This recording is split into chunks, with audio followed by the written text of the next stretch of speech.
នៅតែមានសំណួរសួរដដែលហើយអាត្មាក៏នៅតែឆ្លើយជូនអាចថាលើកនេះជាលើកចុងក្រោយ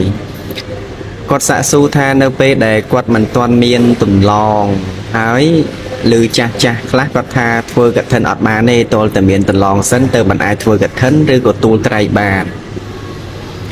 ពាក្យនេះចំពោះអាត្មាចាត់ទុកថាជាពាក្យចង្រៃជាពាក្យឥតប្រយោជន៍ជាពាក្យឥតការជាពាក្យដែលបង្អាក់មនុស្សលែងឲ្យធ្វើសេចក្តីល្អឲ្យមានការយល់ច្រឡំថាការធ្វើសេចក្តីល្អនឹងវានាំឲ្យមានទោសទៅវិញតាមពិតទៅតាក់ទងជាមួយនឹងការធ្វើសេចក្តីល្អនេះសូមពុទ្ធបរិស័ទទាំងអស់បានជ្រាបថាវាមិនរើសឋានៈមិនរើសតួនាទីមិនរើសពណ៌សម្បុរ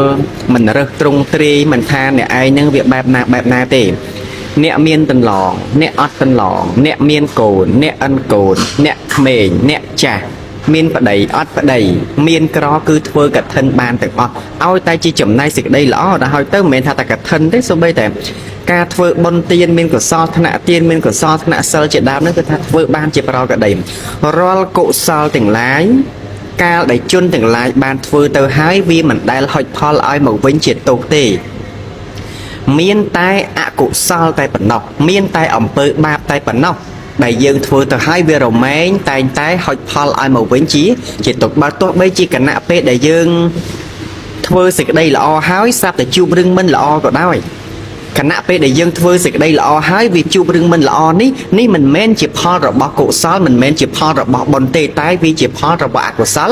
ដែលវាកំពុងតែមានកម្លាំងនៅក្នុងការឲ្យផលចឹងណាបងប៉ុន្តែសួរថាចឹងកុសលដែលខ្ញុំកណាបានសាងវាទៅណាថាវាអត់ទៅណាទេនៅពេលណាដែលផលនៃកម្មជាអកុសលត្រូវអន់ថយផលនៃកុសលក៏រមែងមានកម្លាំងក្នុងការឲ្យផលជាប្រក្រដីនឹងសម្ពុទ្ធបរិស័ទទាំងឡាយឈប់ឆោតទៀតអ្នកណាក៏ដោយឲ្យតពលថាធ្វើកឋិនអត់មានតន្លងទេវាចេះវាចោះអានឹងជាពាក្យចង្រៃជាពាក្យអត់បានការពុទ្ធអនុមោទនា